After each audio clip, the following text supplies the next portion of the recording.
What started as a prank turned into an absolute nightmare. A YouTube streamer allegedly made one reckless call for content, and now 2 people are dead.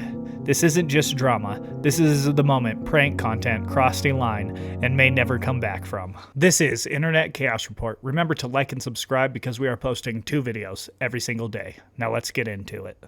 Guys, today we are talking about what I honestly think might be the worst thing I have ever talked about on this channel happening in relation to some sort of online media. The title's not a joke, it's not an exaggeration. The actions of a YouTube streamer in order to create their shitty content led to 2 people getting killed. And it's just like we're at that point. If something doesn't change now, if YouTube doesn't get their shit together as a result of this, I think we're doomed. Well guys, it happened. It finally fucking happened. Something that people have been saying will happen for years, something that people have been warning social media companies about for a decade, something that was entirely preventable, but now it's too late. The jokes about how one day we're gonna see social media pranks devolve into people just murdering other people are no longer jokes. It's just happening now. A YouTube prankster whose channel name is RawandYT was doing a live stream where if you donated, you could tell him somebody to prank call and you could make up the story. Eventually, he gets a €5 donation and the person who donated tells him to prank call somebody that he describes as somebody's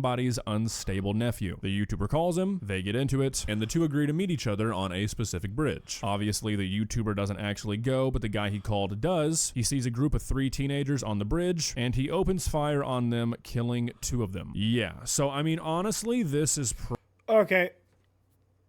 That is not murdering someone. That's making a prank phone call that went wrong.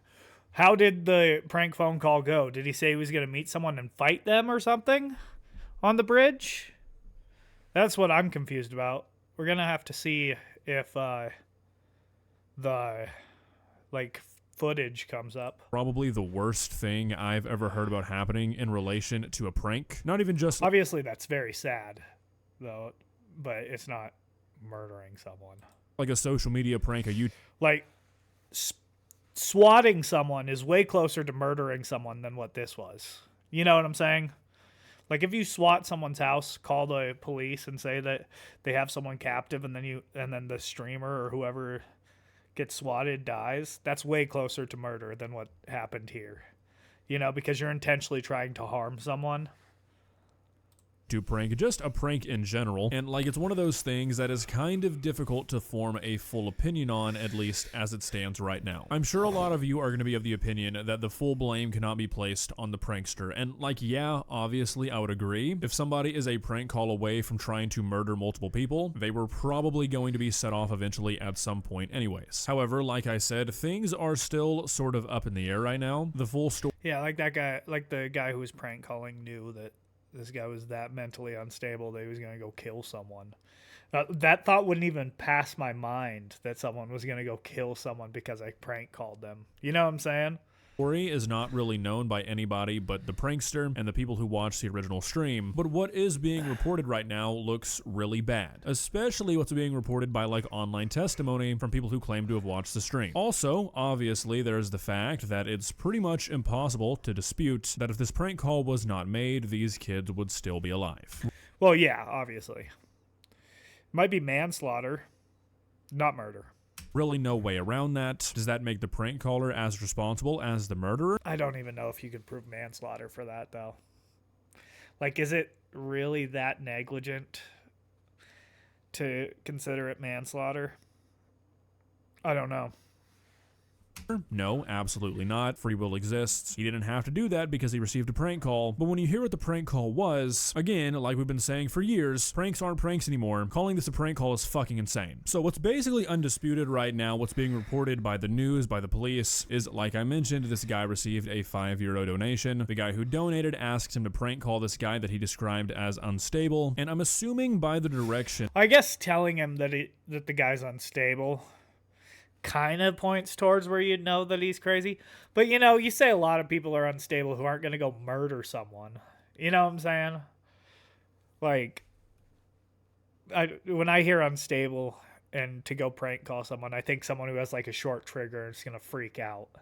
Not someone who's going to start cussing you out and yelling at you and shit. Not someone who's going to go actually murder someone. You know? Of the person who made the donation, because I think that was like the whole point of the stream, is that you donated and you got to choose who got prank called and also what the prank call was. The YouTuber called the guy described as unstable, whose name is FA, pretending to be like a mobster, a criminal, demanding money. Now, right now it seems to be sort of unclear if FA was actually like involved in some shit that would have made him think that this call was legitimate, but just like intuitively, it does sort of seem like that might have been the case. Yeah.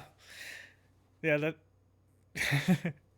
If it was that prank, I mean, I doubt that he knew that this guy was involved in some shady shit like that, but he probably was. Because at least from what I can tell, guns in general, especially handguns, are highly restricted in the Netherlands, and this guy was Oh, this happened in the Netherlands?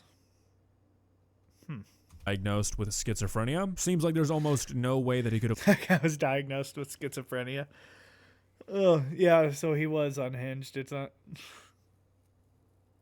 I wonder who the fuck told him to prank call him. I think that guy's honestly more liable than... because they know how that guy's going to react, you know? The streamer didn't know how the guy was going to react. He heard unstable, probably thought, oh, he's going to cuss me out. He's going to freak out a little bit. Not, oh, he's fucking actually crazy. I might kill someone. The person who knows him probably thought that. Like, probably had that...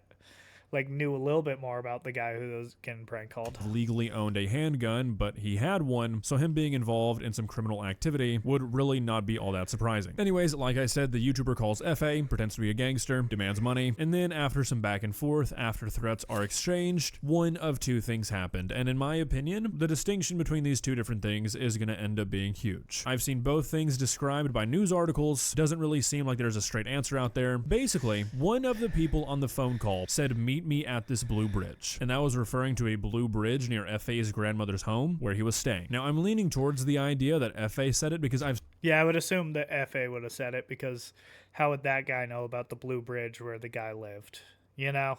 seen more articles state that, but I've also seen an article state that the prankster said it, and I think that's going to end up making... And there's no clip of this? Huh. A huge difference legally for the caller, because if FA on his own said let's meet at this blue bridge and then he went to this bridge and did what he did, it gets a lot harder to blame the prankster for what specifically happens. But if Rowand the YouTuber said it, I think it's a completely different story. But I think for the purposes of this video, I'm gonna go with the angle that FA said it, because like I said, that's just what I'm seeing being reported more. So after this, well, it also just makes way more sense. The other way around doesn't make any sense. You know what I'm saying? FA goes to the bridge, the YouTuber does not, and it seems like as soon as he got to the bridge, he just chose the first people that he saw to shoot at. There was like no confrontation, there was no argument, there was no conversation. He just started shooting at these teenagers pretty much the second he saw them. Now that seems to be pretty much all the information that we really have right now about the prank call and the actual shooting. And honestly, I think this already looks pretty fucking bad for the prankster, but there's a lot of additional context that I think makes this look even worse. But I mean, right off the bat, like I said, I feel like calling this a prank call really downplays like the involvement that the prankster had here. If you prank called a guy and said, is your refrigerator running? And he went out and killed people, okay, different story. Obviously you aren't to blame. This is not that. This is a completely different situation. He's calling a guy that he knows is mentally unstable. He's fabricating a story that makes him fear for his life. Yeah, but when you say that he's unhinged, that could bring up a lot of different thoughts. Being unhinged could be like, oh, he's just gonna have like a hair trigger and freak out at you. Not that he's schizophrenic and gonna go kill someone, you know? It's like, this is not a fucking prank call. Anyways, after all this happened, the YouTuber Rowand YT immediately began to deny any involvement. I pulled this from one of the news articles and ran it through Google Translate. It's an Instagram story post from Rowand after this happened, and it reads, I am truly shocked by the news that is going around. It is claimed that 2 people were shot dead because of a, quote, phone call from me. This is completely untrue. On New Year's Day, I was not active at all. I wasn't live, so I was never able to make that call. Okay. Well, now him lying about it just makes it worse. If he would have just came out and said, yeah, I fucked up. But him lying, say he wasn't even streaming, is crazy. At that moment, I was simply celebrating New Year's with family and friends. That I am being accused of something so serious without any evidence affects me deeply. I completely... Although, where is the clip? If it was on a live stream, you'd think that there'd be a clip of it, you know? This is interesting. distance myself from this. I will come back to this in more detail in a video soon, but this needed to be clear already. So I'm not gonna lie, like immediately this sort of biases me against this dumbass because like what are you thinking? You just live stream this to what I assume is like at least a few hundred people. YouTube is gonna have records of the donation. Your phone company is gonna have records of the phone call being made, and hundreds of people saw the live stream with their own 2 eyes. Did you really think that you were gonna be able to hit the old live stream? What live stream method and actually have it work? Like come on, dude. It makes it even worse when you look at this screenshot from his Discord, where it's just a bunch of Carlbot notifications informing his Discord community of his live streams. And then he took down the video. Okay. Well, then there's the that's the proof. That went live on New Year's Day, titled New Year's, starts with prank calls and fun, and last stream of this year. So, I mean, the fact that this guy seemed to actually believe that he was just going to be able to be like, yeah, I didn't live stream that day, what are you talking about, and have it work is insane to me. Obviously, this all pretty quickly fell apart. Yep. That I mean, I don't know. I guess I don't know how the law works over there, but that would be like tampering evidence. You know? So, I don't know. I mean, there is no case yet, I doubt. But you would think that the police would want to question him. You know? And that might be considered tampering evidence. You know, surprisingly, this did not trick the prosecutors, and now Rowand is lawyered up, with his lawyers giving statements like, yesterday, partly due to uncertainty for him regarding the date, my client recorded a video as a first reaction in which he denies the prank. Upon further analysis of the information now known to my client, he must retract this denial. My client regrets the confusion that... That's kind of funny. I mean, this is not a funny thing to laugh about because 2 people did die, but that's kind of funny that his lawyers had to come out and say that. That has arisen, which is a really funny way to say my client got caught in a dumbass lie. Now, as of right now, it's kind of hard to fully understand the prosecutor's position. I think now is a good time to mention that all the articles we've looked at so far are translated into English. So yeah, see, so a few days ago, we talked about how Emily, what's her name? Extra Emily or whatever, how she was quitting or like taking a break from YouTube and streaming because of her stuff. Now this would be a reason to quit streaming. This, not that you like got caught maybe view botting, you know, this would be a reason to take a break from streaming for a while because you wouldn't want to incriminate yourself, you know, and go on further live streams and talk about it. And then incriminate yourself. But that's just... I'm not 100% sure on like how well everything has been carried over, but it seems like right now the YouTuber is probably going to be held liable to some degree. It's just kind of impossible to know to what degree that's going to end up being. It seems like obviously it's going to hinge entirely on what was actually said during the phone call, and you know, I can see this going multiple different ways. I'm pretty curious to see how you guys feel about all of this because I feel like this is one of those situations where like the morality side of it and the legality side of it are pretty far separated because this all has so many layers to it that it's kind of hard to come to like one clean conclusion. Am I going to sit here and say that the prankster is responsible for these deaths? No, that feels pretty harsh, but I do feel like it's pretty fair to say that he got these people killed. Which like sort of sounds like you're saying the same thing, but I feel like the semantics of it make a difference. Obviously the guy who killed the people is responsible for the deaths, but would he have done this if he did not receive this prank call? You'd have to think no, right? At least not at this time in this manner. I'd say that Well, you could say that about a lot of things though. Like, people just have bad days, and you can push them over the edge and not even be that bad, and then they go kill someone, you know? Like, it's not... I don't know. I don't think what he did was actually that immoral, to be honest, either. I mean, to, like, a degree of, like, saying that he's responsible for murdering these people, you know? I don't know. People joke around all the time. Shit happens. I mean, it's sad, but I don't think that this guy's that responsible for some crazy person going and killing people. YouTuber and the guy who made the donation are equally responsible. I'd even go as far to say that the person who donated is more responsible than Rowand is because yes, that's what I'm saying. The person who donated definitely is more responsible because they know what that guy was like. They know that he's actually fucking crazy. He probably just thought that it was just some guy who'd freak out a little bit. Clearly, he knew shit about this guy that made him want to do this. And again, like free will exists, this guy did not have to do this because he received a prank call, but at the end of the day, you have to ask the question, what was the intended outcome? What was the intended outcome of calling a guy that you knew was mentally unstable and pretending to be a gangster, threatening his life, saying you owe me money? Like, seriously, what was the joke? What was the prank? What did you want to see happen? You know what I mean? Like, to me, it's sort of similar to the whole swatting thing, obviously to a lesser degree, because the outcome of something like this is a lot less predictable than swatting somebody, but I think they're under like the same sort of umbrella. Again, it's not to the same degree as calling a SWAT team to somebody's house, but you had to have known that something— I don't even think it's that close. It's very far apart.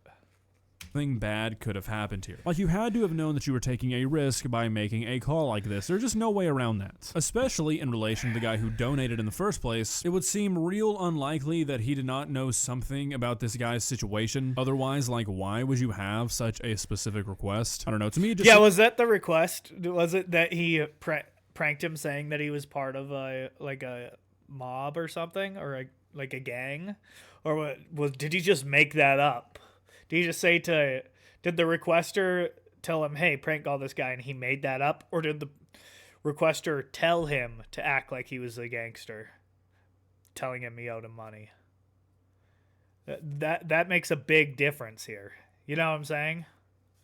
Seems like this is the kind of thing where we can acknowledge that a person did a terrible thing, a thing that in my opinion should bar them from being able to be around other people for the rest of their life, and nobody made this guy do what he did, and he should be punished for that independent of everything else. At the same time, however, I think we can also acknowledge that this insane, quote, prank call, where this guy targeted a mentally unstable person in a very specific way, had a massive influence on two people, almost a third, losing their lives, and that should not be overlooked. This is not a prank call. This is not a joke. This is not content. Nobody in their right mind would label calling somebody and saying something like this a prank, much less a person that they knew was mentally unstable. So, I mean, this is an insanely nuanced situation. I don't know how this is going to go down legally. I know what I think about it morally. Curious to see what you guys have to say. Well, guys, what are your thoughts? Like I said, I think— I don't think that— well, I can't really speak on it because I don't know what the laws are over there. But here in America, I don't even think that he would get manslaughter. I don't know what he would get, to be honest, here in America. I don't even think he would get anything, to be honest. Maybe he would, depending on what state you're in, but I don't think he should get in trouble. It's not like he was drinking and driving and hit someone on accidentally, you know? Like, that's manslaughter. You know what I'm saying? This is like a ton of separation. So, I don't know. That's all I have to say about it. Remember to like and subscribe because we are posting 2 videos every single day. Peace.